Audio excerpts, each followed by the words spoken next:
Welcome back to our International Women's Month conversation series with Hero Women Rising. We are lifting up young global leaders shaping the future. And today we are joined by Elitha Nkwera. She is an amazing young woman whose journey across science, education, and global advocacy reflects what becomes possible when young women are given access to opportunity. That's what we are here for today. Elitha, before we begin, if you could just introduce yourself, share a little about the work, and more specifically, the path that brought you here. Yeah. Hello, my name is Elitha Nkwera, and I am a fourth-year student at Case Western Reserve University. I'm currently doing chemical engineering, and my journey here it's been a long journey, but I left my home country, Tanzania, when I was 16 to pursue an education. And the reason why I did that, it was a pursuit for a better education, but a more practical one that would help me navigate the STEM world more smoothly and more intentionally. And yeah, that's my story. So you said that you left Tanzania at 16 to pursue your education abroad. What can you talk to me a little bit about what that moment was like and how did it help shape the woman that you see yourself as today? Um, this moment was a dream of mine that came true. I had also some few mentors that had gone through a similar pathway, so it was very nice to be part of that group. Um, it was more of a journey for me to pursue a better education, as I said before, because back home, I could see that there was a gap, in terms of the practical ways that STEM could be improved. So when I applied to this program and I went to Norway, it really revealed a lot of issues, but also it's opened a lot of doors for me because I was able to finally, utilize a practical education to kind of like open my mind for more possibilities. And it also just shifted my perspective on what can be possible. I really was inspired to, have something that I could also build that reflects the system that Norway was using to teach students, which was more of, hands on. And I think that's something that was lacking back home. So it really opened my mind in that way. So the idea of transitioning at 16 years old to an education abroad means that you had to make some decisions. You had to have some experiences from a very mature place starting at 16. So what is it, if you can pull out one thing that transition, what did it teach you about yourself early on that you're still carrying with you? What that transition taught me is how adaptability is one of the strongest quality one can have when navigating the world, because you have all these big dreams, but if you're not able to adapt to the environment, it's nothing, because then you're just gonna, for lack of a better, fail. So it just taught me how to navigate the world and how to adapt. Like going to Norway, it was the first time meeting an international community. I grew up in a very homogeneous environment, so meeting people from all different backgrounds and just learning how to live with people and taking in, and at the center of it all, not being able to lose myself, because that's something that is very, you're very prone to it when you're over adapting and you kind of lose yourself. So for me, the one of the qualities or the transitions that in this transition that truly grounded me was being adaptable, but also staying true and authentic to myself, and just understanding what I want to do in life. And just going back to that 16-year-old Elitha who had all these dreams, and just modifying them as I interact with more people and just have new ideas. I love that you talked about dreams because I really do believe that education gives young people the ability to dream beyond what they can immediately see. And so, can you share a moment when education opened a door for you that maybe you felt was once out of reach? I would say my whole education journey is a culmination of this prompt. Truly, it's truly a big door that has been opened. But I would say more recently, I've been working on projects in my classes and truly building a project from scratch. So we were working on a solar panel that was able to, an automatic solar panel, and just being able to do that, it's truly something that I was dreaming for such a long time, because I was such a curious kid. I was always wondering, like, oh, like, why does a calculator do this, or why does, why do our toothbrushes design this way? So being able to have this idea and also design it, it's truly an open door, because it really just, apart from, having the grades and just doing it, it really did fulfill a childhood dream for me, and it opened the door that I can also do it. It's not like a complicated thing that only a few sect of people can do, but with the right tools and education, I can also be a part of a team that, create something that could be useful for this world in the STEM environment. And I think that was something that I've always dreamed about from a very young age. I used to be very interested in those tech savvy people. So now viewing myself as one, it's been truly amazing. And it's just changed the way I think of things.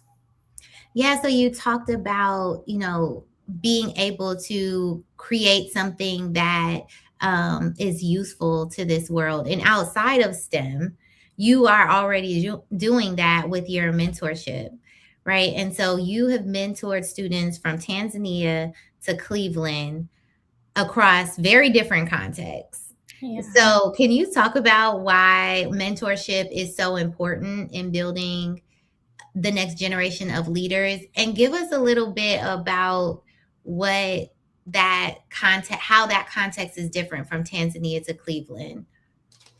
Yeah. So mentorship has always been important for me, because growing up, I've had very strong mentors who believed in me. And this is why I think I am here where I am today, because I had people who were saw something in me and they encouraged me to move on. And this is what I wanted to do after I finished secondary school. I also wanted to pay it forward and, to help some students who were in a different context. They were in a government school, which is a little bit different from private education schooling. So I wanted to go in that environment and to encourage students that in Tanzania, that no matter where your background is, if you have somebody that can encourage you to move forward, there is potential for everyone and there is enough for everyone to succeed. So that's what I was doing. And what I was doing there, I was tutoring them, but also just mentoring. I was doing after school classes, because a lot of these students don't have the resources to afford tutors. So I volunteered, and it was such a beautiful experience. And I would say it's a bit different from the Cleveland context, because for Cleveland, I was working at a summer camp and we were teaching high school students from all over the Cleveland area about sustainability. So in terms of the resource, there was an obvious gap of resources in from the Tanzanian context and the Cleveland context. But just speaking to that experience, I would say the one thing that is common is that these kids are definitely eager to change the world, regardless of their situations, regardless of their background. There is truly a spirit of change in the young people, and a lot of times it's just a matter of igniting that spirit, regardless of where they come from or what they're doing. They Because they're also living in this world, we are living in this world, so they do see that there's a need for change, and they're just very eager. And the one thing that I'm trying to do in terms of the mentorship is just making sure that that light is not, you know, blown away or like Mhm. shut off. Because I think growing up, taking these classes or just going through life, it's very easy for you to just be like, oh, like this is not gonna work. But just making sure that these people understand that they are what we need for change. And I Mhm. would say, um, just going through the resource deficiency, I would say, you know in the Tanzanian context, just because I was working in a place where it was underfunded and there were not a lot of resources. It really just helped me, in my journey of fundraising, and also just being a person who really wanted to work with educational initiatives, just because there was so much lost potential. I was working with students who had to take public transport, and it's a bit different because public transport is normal here, but back home it's not the same public transport. It's fighting to get into the bus, and then they arrive at home very late, they have to do homework. There's also something to do with electricity. Electricity is not always available. So it just made me understand the social and the economic environment that truly shapes these people. Mhm. So it just made me really aware of the social need, and just the need to actually, even in my job, let's say as a chemical engineer, when I'm doing all of this scientific stuff, there's also a need for me to truly think about what I'm doing to impact the lives of people, to make it better. So I would say that's it, just understanding that there's truly a need for pouring resources into communities to be able to help people, especially the youth, into fulfilling their dreams. I love that you mentioned pouring resources into communities because mentorship is an important resource. And you talked about from Tanzania to Cleveland, seeing that children want to make a change, regardless of where they are, what they're experiencing, what they're going through, what they have access to. At, children are just people who want to make a change in the world, and how it's our duty and our responsibility to ensure that we give them the space to have the imagination to lean into what that change can look like. And in a previous conversation, you mentioned that in under resourced communities, the greatest loss is not materials, but imagination. Why do you feel imagination is such a powerful force for development? Yeah. Imagination is a very important thing in an environment, in every environment, because it's truly the door towards imagining the impossible, and also imagining the possible. I don't like picturing yourself in an environment. So I would say a good explanation is from this story that I have. So just being in Tanzania and talking to a lot of youth, and just my friends, a lot of times people truly think that they don't deserve like development. Like when we look at, for example, skyscrapers, or these, the roads, because back home it's a different context. We're working with, it's the global south. So when we look at, let's say, a country like America, a lot of times when I ask some of the people that I'm surrounded with back home, when I ask them like, oh, we can have that here, it's always like, no, that's not our thing. Like, we don't deserve that. Like, that's not our future. And I think that right there is what made me think about imagination, because there is truly, when you're in an environment that is under resourced, and you're not able to see what is truly possible because you're just so surrounded by this situation that you're in, it makes you not truly imagine what you can have. It blinds you to the possibilities of what is there. You're in a cage. So truly having, you know a resource as much as a book, that's how I also developed my imagination. Books from, like, there was a dictionary that had, these pictures at the back, and I would just envision like these buildings, all of these, and I was like, wow, like, when I was looking at this picture, I was like, I actually think that we deserve it too. Like, even though I haven't seen it, I deserve it too.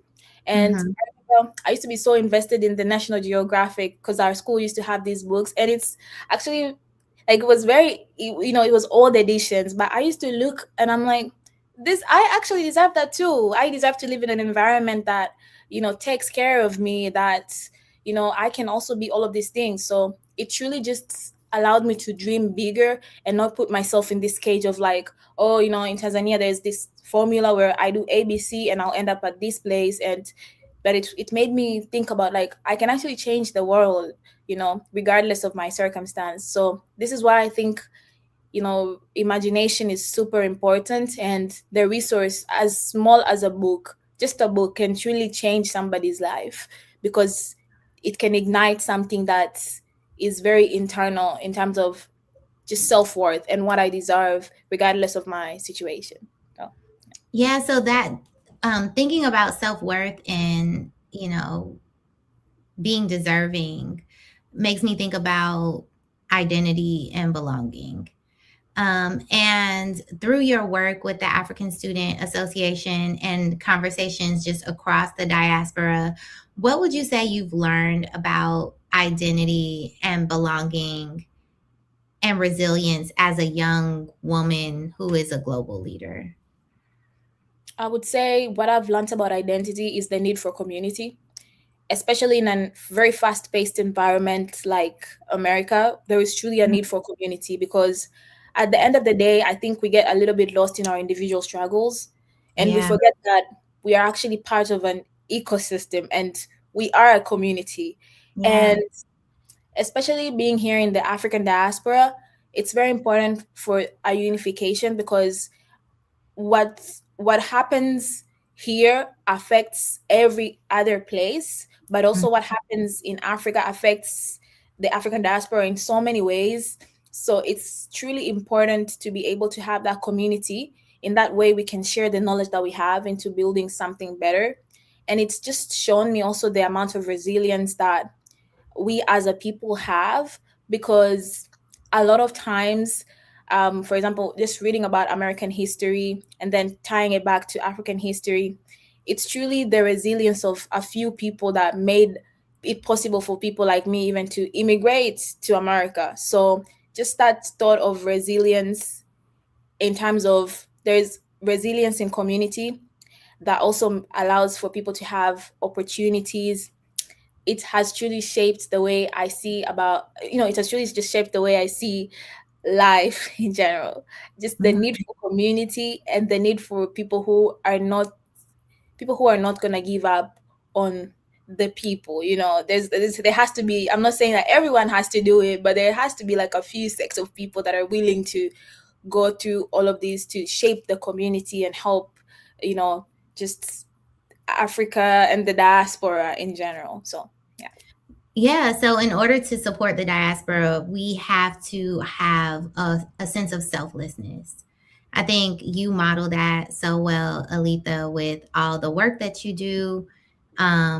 And especially when I think about the partnership that you initiated between Case Western Reserve University African Student Association and Hero Women Rising. And you initiated that partnership to support education for women in Eastern Democratic Republic of Congo. So, can you talk a little bit about why that partnership was important to you? From a sense of selflessness, why were you willing to pour your time, tie in resources, energy, relationships, and what was important about that for you to decide this is where I'm going to commit myself? Yeah. So this is a very interesting question, because um, it's also personal but also organizational because of ASA. So I would start from the organizational point of view, where the African Student Association, we we wanted to, in terms of what I was speaking, in terms of community, we wanted to impact the community, and we were thinking of how we, from I would say, in a privileged place of being in university, how can we impact the community? And we know about, there's a lot of things going on in Africa, to be honest, and we were thinking of DRC because um, it's very special to me personally. So I really truly advocated for finding a project in the Democratic Republic of Congo, because I'm from Tanzania, and whatever, Congo is our neighboring country. We're separated by a lake, but there was so much of intermingling between Congolese people and Tanzanians because of the amount of refugees that we have. It is so intertwined to the point where our music, our, like, there's so many things that are intertwined there, that when I was growing up, I truly thought that it was just Tanzanian, but it was Congolese influences.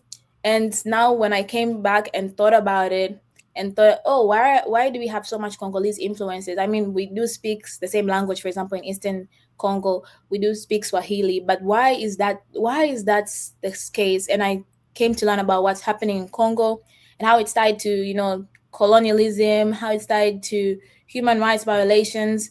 Mm-hmm. It has been in my heart for such a long time, because truly DRC is the heart of Africa. There's so much that DRC has, like in terms of, first of all, the forests that is in the Congo Basin, the resources. So it's a place where we truly do need a lot of attention in, because if we truly can help or can, assist in what's happening in Congo, we can truly, help Africa as in general, because there's just a lot of things that depend on Congo.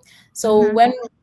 when I saw that, I started researching on organizations that help, you know, Congolese people, and I was interested in women because we were like, let's narrow it down, because there is also, when we look at the statistic, a disproportionate human rights violations that is happening to women, especially in Eastern Congo.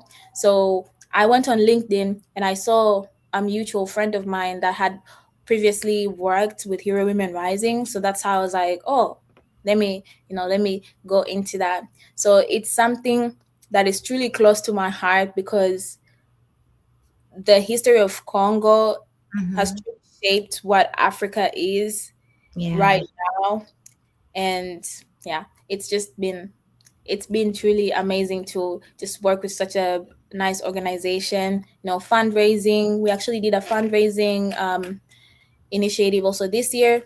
And yeah, we're very excited to see how that can also be done in upcoming months to just fundraise more.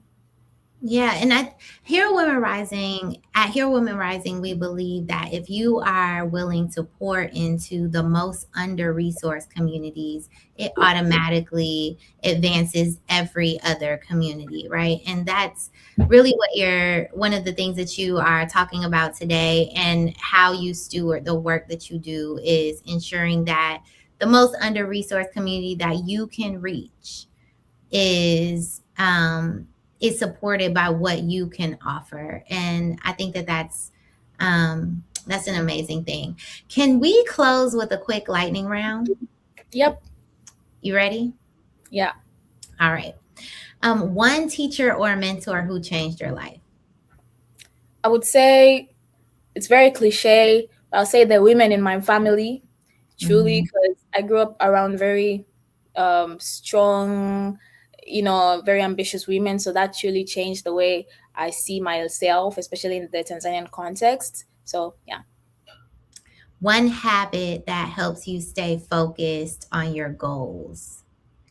I would say keeping myself updated with what's going on around the world Mhm. has helped me visualize on the bigger goal that I'm working towards, because it's not really just about me. It's also about, what helping my country, helping the diaspora. So just being updated and looking at how truly the world's politics and everything is going on has truly helped me, be focused on my goals, because I'm working towards a bigger goal. Mhm. How about a message to young girls who think that STEM maybe isn't for them? I would say STEM is for truly everyone. And I would say, let's get more factual. The statistics never lie. There's so many women in STEM. So if you think that STEM is not for you, look at the facts. Like, we can always go back to the facts. I don't have to convince you, but just look at how many women are in STEM and the impact that they've made. You can also do it. You don't have to be a genius. You don't have to be some sort of like, Albert Einstein. All you need is motivation and ambition, and, doing that can truly, anybody can be a STEM person. So don't worry about it. There's so many resources, that can help you. So don't be afraid to go into it. Yeah, that's beautiful. One thing every young person can do to support education globally. I think, first of all, it's taking your education seriously in that sense, because then if you take Mhm, it seriously, you're gonna truly affect the way other people see it. And mhm, one thing is just pay it forward. Once you're in a position where you think that you can help others, just join mentorship programs. There's so many, or start your own. You don't have to, you know, mentor like 15 kids. You can take one person, let's say from your, you know, your home city, and just mentor them, or do something to pay it forward, because that's how people you know do that. For example, here at Case Western, there is the NSB, National Society of Black Engineers, and uh, we volunteer to help, like, to teach K to 12 kids. So that's very important, because they see us, and it's a mutual thing. They see us, and also we see them, so we feel comfortable moving forward, knowing that there are people behind us that are gonna carry on what we're having right now. So yeah. mhm, mhm.